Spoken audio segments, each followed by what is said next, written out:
Think DC is dead in August? Well, think again. All of your out-of-town friends going to Paris for the summer are going to have major FOMO because Chevy Chase Main Street is throwing the party of the summer. Join District Bridges August 16th for Sips and Snacks, Last Sip Standing, a neighborhood food and drink crawl featuring 5 Chevy Chase favorites like Little Beast and Opal. $40 gets you live music, a free drink, and snacks at every stop. To learn more and get your tickets, head to districtbridges.org/events. Remember that amazing cafe you discovered last summer or that perfect hiking spot you heard about? With the Overlook mobile app, you can create personalized lists of places you've been and want to go and always see everything on a map. Share your favorite hidden gems with family and friends or keep your secret spots private for you. The best part, there are no ads cluttering your list and no one is selling your interest to travel data. Download the free app at overlookmaps.com and check out overlookmaps.com/DC to see some CityCast lists on a map and in your pocket. Overlookmaps.com, collect and share the places that matter to you.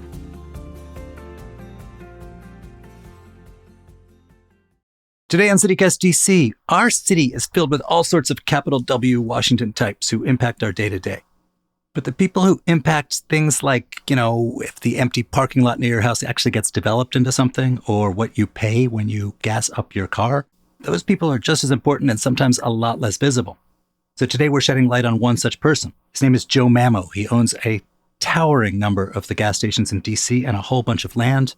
He gets written about very infrequently. One person who has covered him for years is Mike Neibauer from the Business Journal. He's here to explain who Joe Mamo is and why he should matter to you.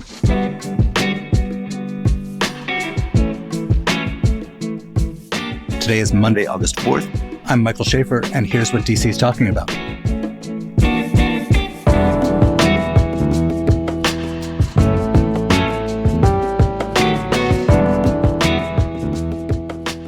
Hey, Mike. Hello, Mike. Thank you for being here, my friend. It is my pleasure, as always. All right, so I really wanted to do this interview because you published a piece recently in the Business Journal about how Mayor Bowser was considering a seizure of a vacant lot owned by gas station magnate Joe Mamo. And it got me thinking, we got to do something about Joe Mamo at CityCast because he's this outsized DC character that not enough people really know about. You cover the stuff, so let's start with some of his bio. I know he's a magnate who owns maybe more than half the gas stations in DC and also now a lot of real estate. Who is he? Where does he come from? What's his story? So I will be honest with you. A lot of his history comes from, he never talks. He just never talks. And there's a reason why he's this secretive figure, spends a lot of money on lobbying and always has, but doesn't really do a lot of talking himself. The one definitive profile, or the one profile of him where he really spoke was in the city paper, and it was 14 years ago. Yeah, I edited that one. Yeah, so he is an Ethiopian immigrant, came to the United States in 1981. He went to North Dakota first, came to DC 6 years later or so. And when he was in North Dakota, as I understand it, he started working at a gas station. Mm-hmm. And then when he got to DC, he scraped together some money, bought his first one. So that was, late 80s. And over time, he bought a lot more. And a lot of that was due to the inner workings of kind of the fuel world. It happened in the 2000s where the Exxons of the world didn't want to own gas stations anymore.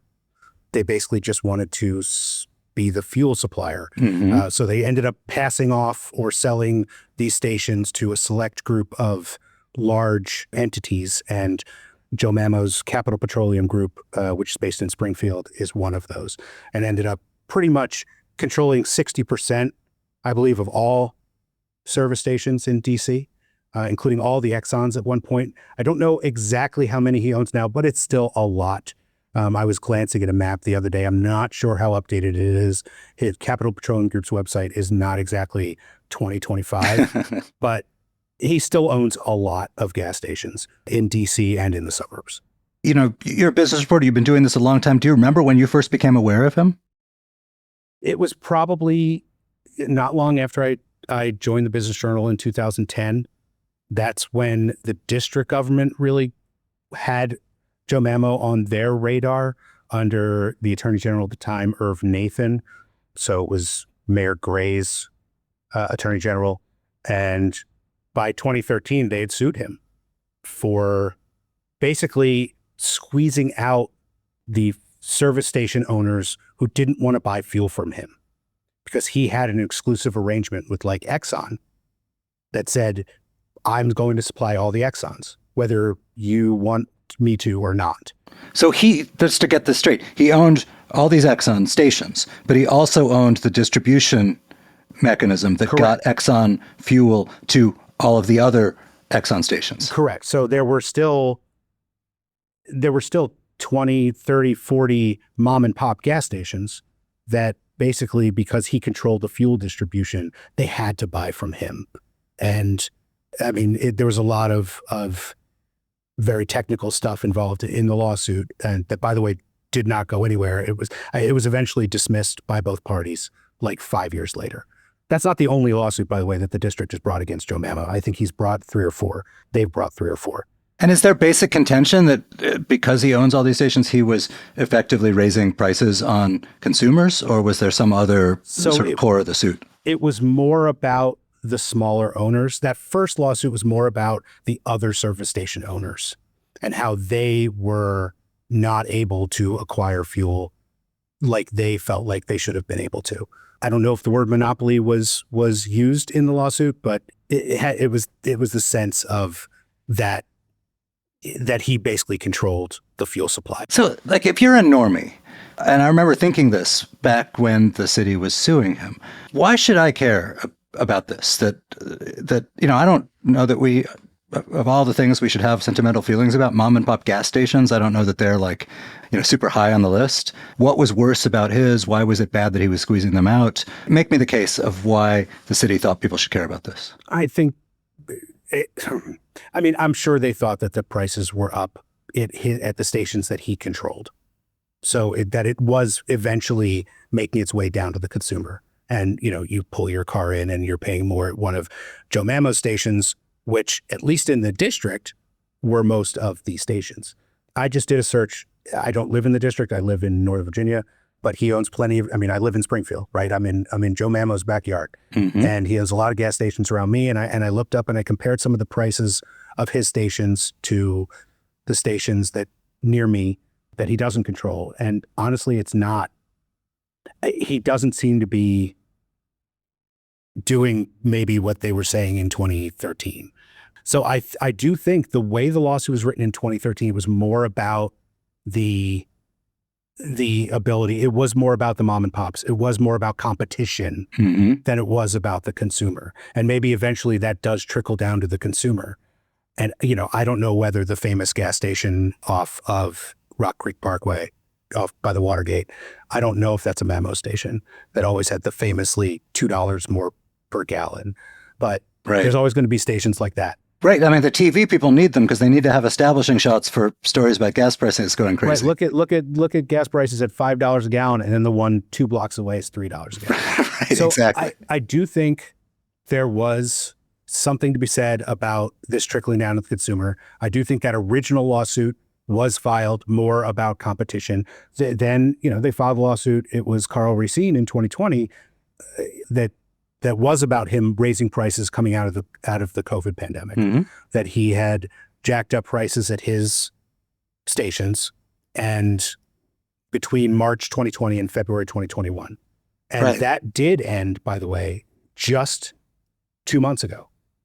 The suit did. The suit ended with Joe Mamo, Capital Petroleum Group, and all of his LLCs. He has a bunch, DAG Petroleum, Anacostia Realty, that he would pay $1.4 million to the district in 2 installments. No $1.4 million. That seems like it's probably not that big a dent in his empire. Probably not. But that was how the case ended. Obviously, no admission of wrongdoing. And the settlement is not an admission of the allegations. So I don't know if this is a knowable thing, but gas prices generally in D.C. are higher compared to Virginia and Maryland. Is this, I don't know, D.C.'s real estate's more expensive, or is this a function of Mamo's effect? As best you can tell. I think it's probably a combination, but I think all gas in D.C. is more expensive than any gas you'll find pretty much in Northern Virginia, except for, again, a select few of stations that are just so outliers, and they're in Maryland, and they're certainly in Northern Virginia, where you're driving by and there's 60 cents a gallon more, and you don't have any idea why. And it's usually because of their location, right off the highway. So they're catching those people who aren't gonna, they're just pulling off, they need gas real quick, they get back on, they're willing to pay anything, they don't want to drive more than a minute out of their way.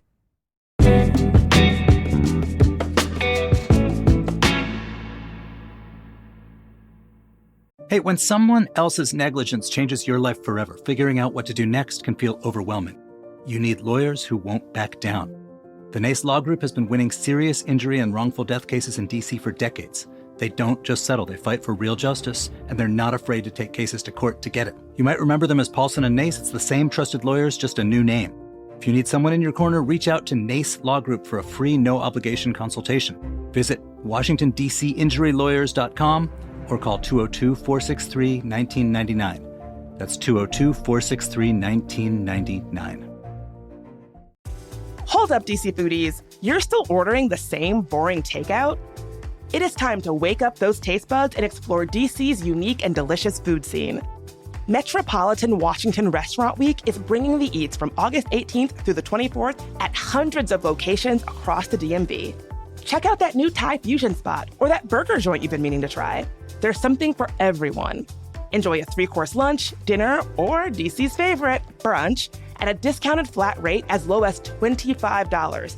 If you've ever eaten out in DC, you already know that it's an absolute steal. Many locations are also offering cocktail and wine pairings to further elevate your dining experience. Restaurant Week is presented by the Restaurant Association of Metropolitan Washington and Events DC. Visit rwdmv.com to see the full list of participating restaurants, peruse the menus, and book your reservations.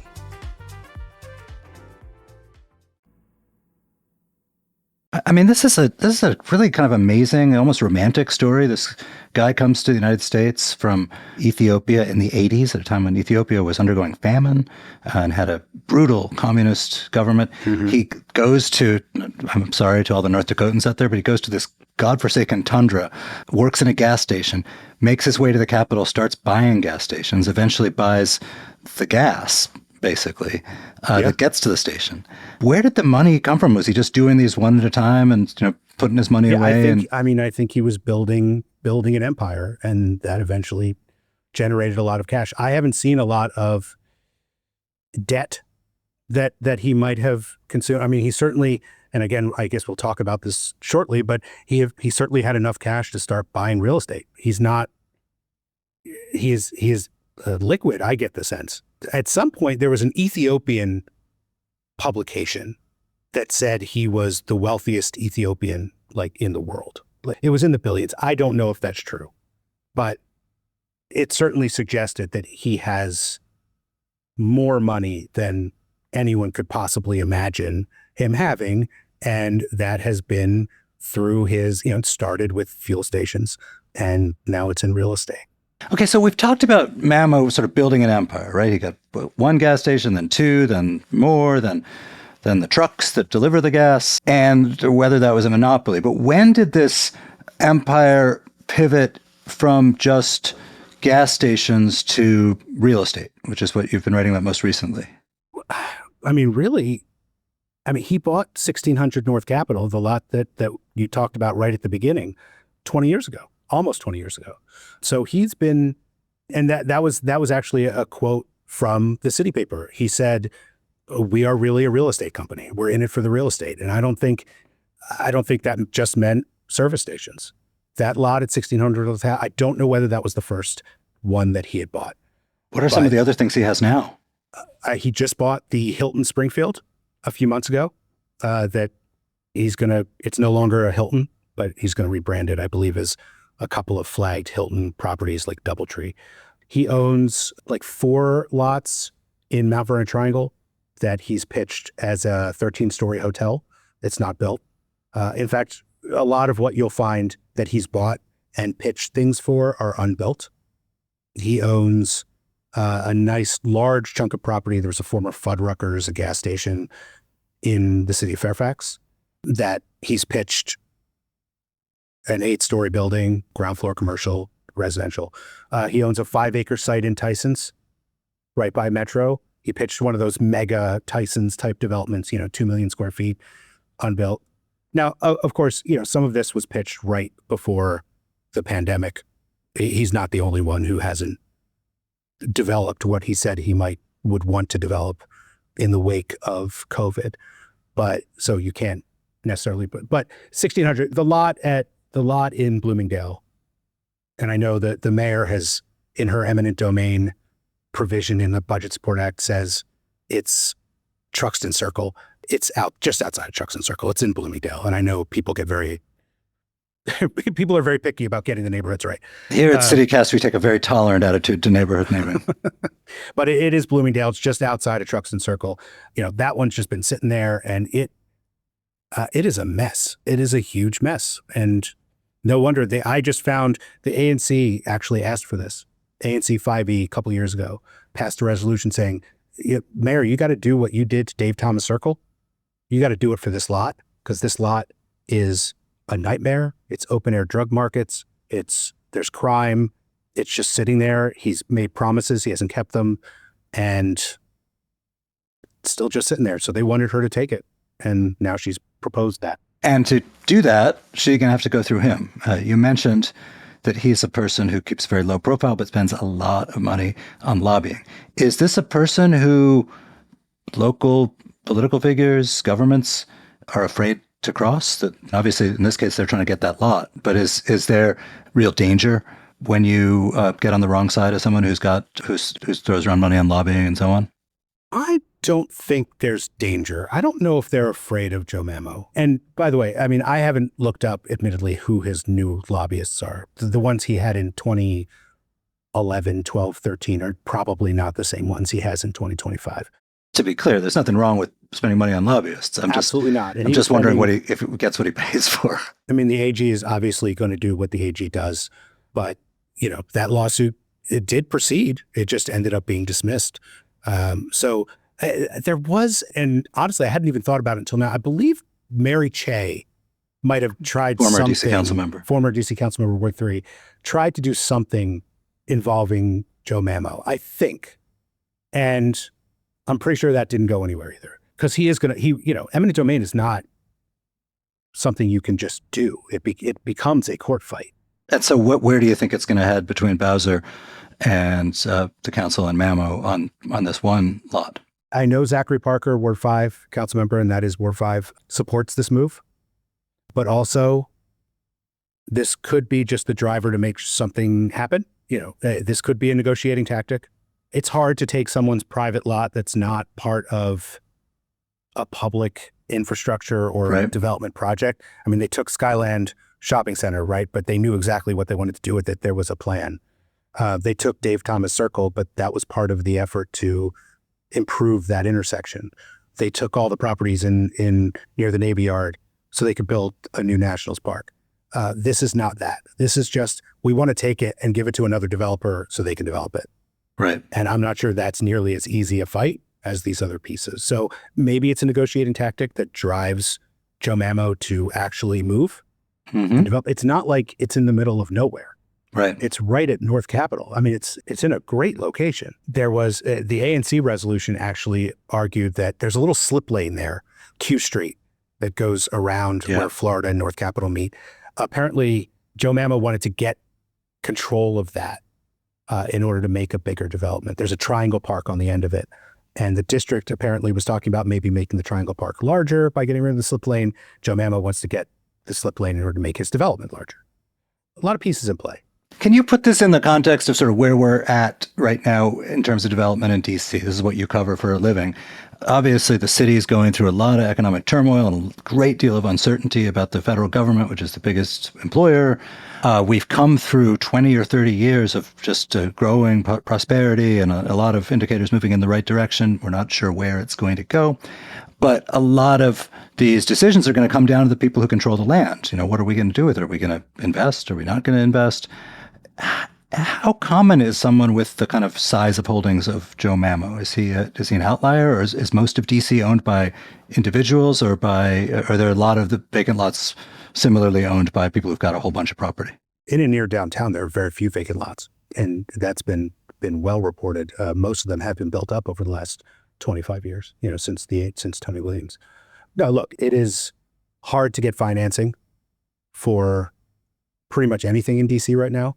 Easier for hotels than office, although there is certainly a clamoring for trophy office, the top of the line office. If you have a tenant lined up, you get that financed right away. But apartments are hard. And by the way, at that location, it would only be residential over maybe some retail. You're not going to get anything else. But I mean, yes, he has a bunch of properties that he has not developed. So does plenty of other developers. Got it. And the down economic times when it's hard to get financing is also when, your incentive perversely sometimes becomes to just let the property sit there, which is how they turn into open air drug markets and so on, and piss off the neighbors and politicians and other people. And certainly we have those, but you also see development moving where there is a desire to move it and to really get it going. I mean, you see up the road a bit, McMillan. But by the way, part of McMillan still hasn't moved forward. And you know what it is? It's the apartment buildings. The townhouses are building and selling like hotcakes. I see them in deeds every day. But it's Jair Lynch can't get the funding to build his apartments over retail.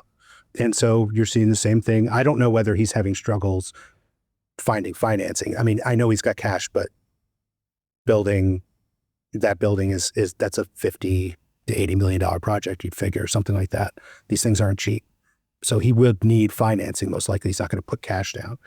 But there are plenty of other developers that are sitting on either properties in DC or, more commonly nowadays, they bought office buildings cheap that they plan to convert to apartments, and now they can't get financing to convert them either. So a lot of those are being lost in foreclosure because they do have to take out debt. Joe Mamo, as I understand it, I mean, he bought the Springfield Hilton in cash. He owns this lot straight up. There's no debt on it. He's not going to lose it.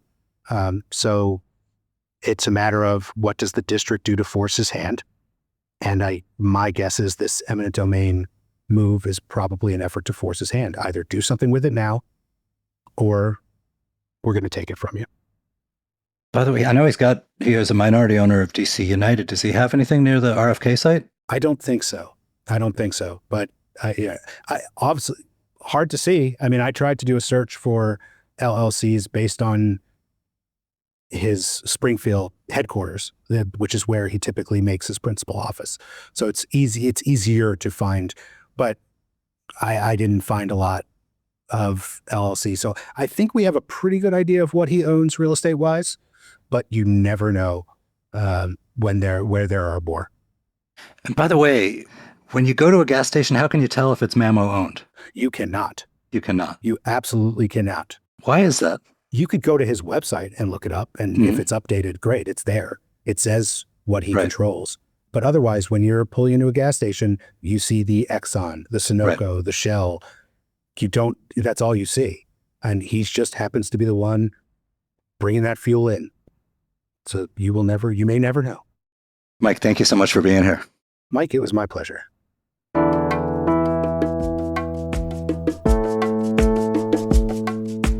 All right, that's all for today here on CityCast DC. If you enjoyed the show, why not tell a friend, rate the show, leave us a review, and subscribe to our morning newsletter. And become a neighbor. Head to membership.citycast.fm to join. We'll be back tomorrow morning with more news from around the city. Bye.